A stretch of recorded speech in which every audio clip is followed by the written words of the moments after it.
Good morning शुभ सकाल सबाइके आशा करছি তোমরা সবাই খুব ভালো আছো সুস্থ আছো আমরাও ভালো আছি। আজ আবার চলে এসেছি নতুন একটা ব্লগ নিয়ে আমার ইউটিউব চ্যানেলের পেজে। আমার channel Moumita the Bong blogger.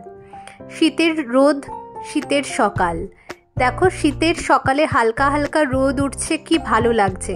কালকে আর জামা কাপড়গুলো বারান্দা থেকে তুলিনি, সমস্ত ভিজে ভিজে ছিল বলে বারান্দায় রেখে দিয়েছি।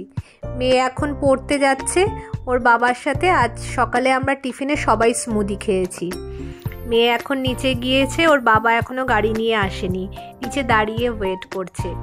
শীতকালে মোটে জ্যাকেট পরতে চাইছিল না, অনেকটা বকাবকির পরে গায়ে একটা জ্যাকেট চড়িয়েছে জানো তো। আজ শীতকালে হালকা রোদ গায়ে মাখতে বেশ ভালোই লাগে, সেই জন্য আজকে আমরা ঠিক করেছি একটা জায়গায় যাব। মেয়ের পরীক্ষা বেশ কিছুটা দিন দেরি আছে, সেই জন্য আজকে ভাবলাম যে মেয়েকে নিয়ে এক জায়গায় আজকে ঘুরতে যাব। কোথায় যাচ্ছি কি করছি জানতে হলে পুরো ব্লগটা তোমরা ফলো করো। তো ঘর মিলিয়ে পড়াশোনা করছিল, একবার এই ঘর একবার এই ঘর। দেখো সকালবেলা এই ঘরে বিছানা টিছানা তুলে একদম ফ্রেশ করে দিয়েছিলাম। পড়তে বসে পুরো খাট মোটামুটি আমাকে আবার ঘেটে দিয়েছে, আবার গোছাতে হবে। যদি হয় 2 টাইমস আমরা বেরিয়ে গেছি ভলিউম, ফেয়ারে যাচ্ছি, যতটা চালের ভলিউম তার 2 টাইমস বা 3 টাইমস। এখন ওর বাবা মেয়েকে ভাত কিভাবে বানাতে হয় শেখাচ্ছে। ভাবলাম যে তোমাদের সাথে শেয়ার করব এখানে বুক ফেয়ারটা কেমন হয়। চলো যাই, আমিও ফার্স্ট টাইমই যাচ্ছি, আগে কোনো বছরই এখনো যাইনি। ছোট হয় কলকাতার মতন বেশি 100 নাম্বার স্টলস আছে। আরে কলকাতার বুক তুই দেখিস নি কখনো? হ্যাঁ দেখেছি, ছোটবেলায় নিয়ে গিয়েছি কলকাতা। তাই যাচ্ছি এখন আমরা। চলো দেখা যাক কিরকম হয়, তোমাদের সাথে শেয়ার করবো, আমারও ফার্স্ট টাইম। তের দুপুরে সবাই মিলে হই হুল্লোড় করে বেরিয়ে পড়লাম, একটু বুক ফেয়ার এনজয় করব। বইয়ের পাতার গন্ধ বেশ ভালোই লাগে, তাই ভাবলাম যে যাই, সবাই মিলে একটু বুক ফেয়ার থেকেই ঘুরে আসি। আর এখানে ওর বাবা এমন একটা কথা বলেছে, সেটা শুনে আমি আর মেয়ে বেজায় হাসছি।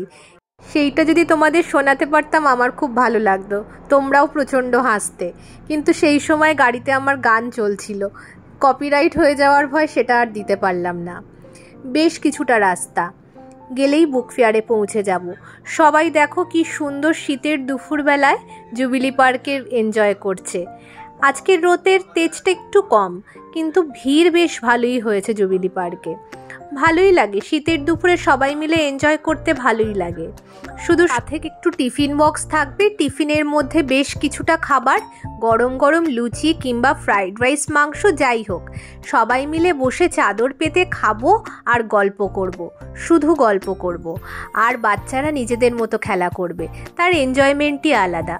যাই হোক, সেটা আর কবে হবে আমি জানি না। চলে এসেছি বুক ফেয়ারে, গাড়িও পার্কিং করে দিয়েছি।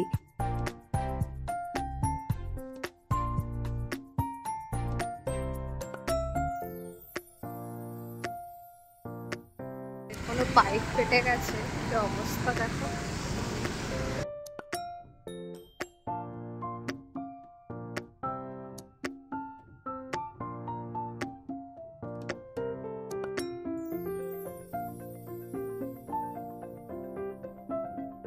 আজই বুক ফেয়ারের লাস্ট ডে জানো তো। আমি বলেছিলাম মেয়েকে নিয়ে আসবো, কিন্তু তালেগুলি ভুলেই গিয়েছিলাম। মেয়ে বাড়ি এসে খবর দিল, পড়তে গিয়েছিল না সকালবেলায়, মা আজকেই যেতে হবে, আজই লাস্ট ডে, আজকে আমাকে বুক ফেয়ারে তোমাকে নিয়ে যেতেই হবে। আমিও ভাবলাম যে যাই, ঘুরেই আসি, মেয়েটারও একটু রিল্যাক্সেশন হবে আর আমাদেরও ভালো লাগবে। বইয়ের পাতার কিছুটা গন্ধ তো উপভোগ করতেই পারি। চলো, তাই চলে এসছি বুক ফেয়ারে। তোমরাও দেখো আমাদের সঙ্গে, তোমরাও এনজয় করো জামশেদপুরের বুক ফেয়ার। হয়তো কলকাতার বুক ফেয়ারের থেকে এটা খুবই ছোট, কলকাতার বুক ফেয়ারের পাশে খুবই নগণ্য, কিন্তু একটা ছোট্ট শহরে ছোট্ট বুক ফেয়ার মন্দ লাগে না, ভালোই লাগলো। আমার তো এবার ফার্স্ট টাইমই এখানে আসা, কিন্তু বেশ ভালো লেগেছে। মেয়ে বেশ কিছু বই কিনেছে, তোমাদের সঙ্গে সেগুলো পরে শেয়ার করব। বুক ফেয়ারের সঙ্গে আমার অনেক সুন্দর সুন্দর স্মৃতি জড়িয়ে আছে। আমার শহর বসিরহাট। আমি বসিরহাটে বড় হয়েছি, বসিরহাটের মেয়ে। বসিরহাটে প্রত্যেক বছর বুক ফেয়ারে যেতাম আর অনেক অনেক বই কিনতাম। সব বই হয়তো পড়া হয়ে উঠতো না প্রতি বছর, কিন্তু বায়না করে বইটা ঠিক কিনতাম। আর আমার মামার বাড়িতে আমার বড় দাদু ছিল। বড় দাদু আমি অন্তপ্রাণ। আমি যা বায়না করতাম মেটানোর চেষ্টা করতো, আর বই বায়না করলে সেটা তো কিনে দেবেই, কেননা দাদুও পড়াশুনো করতে খুব ভালোবাসতো। যাই হোক, আজকে অনেক স্মৃতিগুলো মনে পড়ছে মেয়েকে যখন হাত ধরে বুক ফেয়ারে নিয়ে এলাম। এখানে দেখো, রবীন্দ্রনাথের নামে এই বুক ফেয়ারটাকে এরা প্রত্যেক বছর করে। ভালোই লাগলো।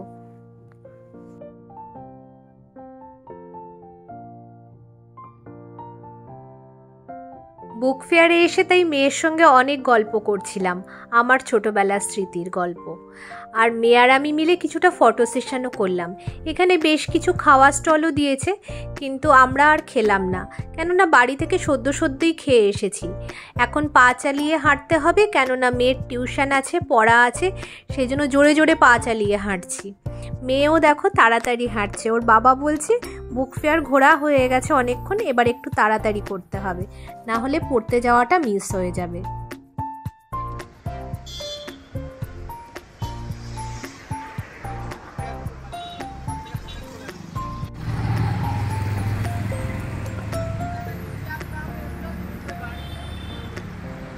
জলে জল পাড়িয়ে লাফ মেরে উঠতে গিয়ে পাটা তো গেল সব ভিজে একদম। থেকে জল যাচ্ছে, দেখো কি গপ গপ গপ গপ করে জল বেরোচ্ছে। কোনো পাইপ টাইপ ফেটে গেছে বলে।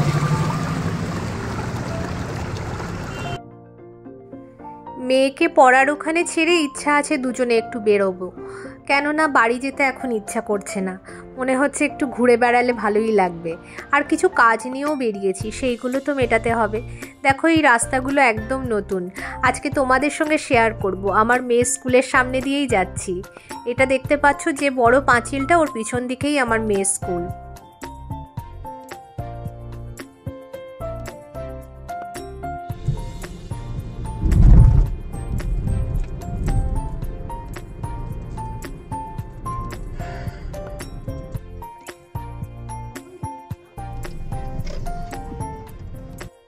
এখন একটু এসছি বৃষ্টিপুর মাঠ কাজ মেটাতে।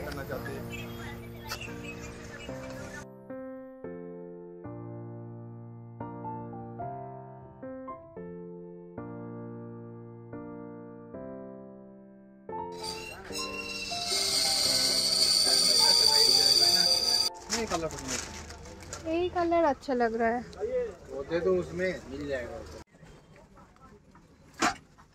রাকেশের জামা অল্টারেশনের জন্য যাচ্ছি, রাস্তাটা খোঁজার জন্য। কোথায় ভুলে গেছি, একদিন এসেছিলাম।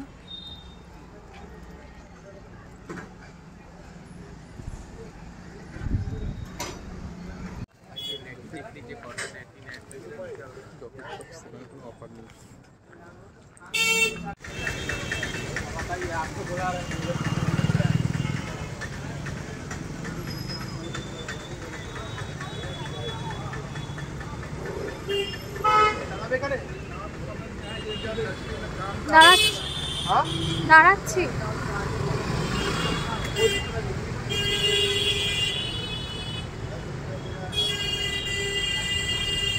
আমি দাঁড়িয়ে আছি, রাকেশ গেছে গাড়ি আনতে। আমি ওয়েট করছি, আমি আর পার্কিং পর্যন্ত হেঁটে গেলাম না। এই এসে গেছে গাড়ি নিয়ে, এবার গাড়িতে উঠে পড়ব, কেননা মেয়েরও পড়া হয়ে গেছে। মেয়ে ফোন করলো, বললো চলে এসো, আমার হয়ে গেছে। মেয়েকে নিয়ে সোজা বাড়ি ফিরে যাব।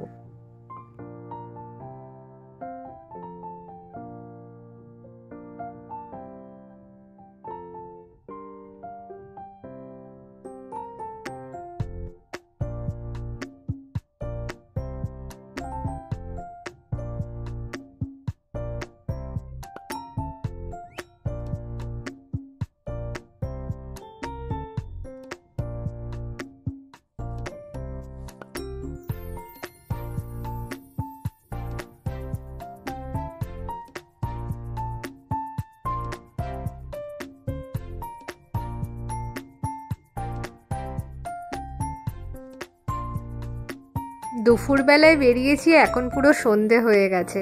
শীতের সন্ধে তাড়াতাড়ি নেমে আসে।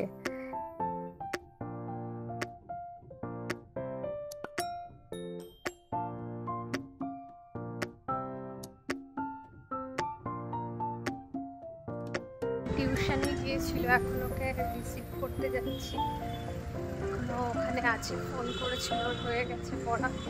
বাবাকে বললাম যাও, বললো না যাবো না, তুমি যাও, এসেছো আজকে, আমি যাচ্ছি। বাবা বিশাল দূরে হচ্ছিস, কম্পিটিশন ম্যারাথন হচ্ছে। আমার উপরে হেভি খেপে গেছে, জুতো চেঞ্জ করতে বলছে, পায়ে লাগছে বলে আইছি না, আমি চেঞ্জ করবো না তো, খেপে গেছে। আজকে বুক ফেয়ার থেকে প্রচুর বই কিনেছে।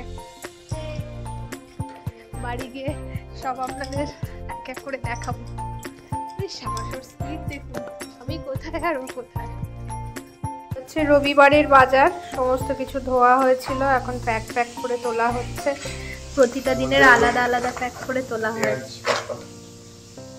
পেঁয়াজ পাতা রেখেছে।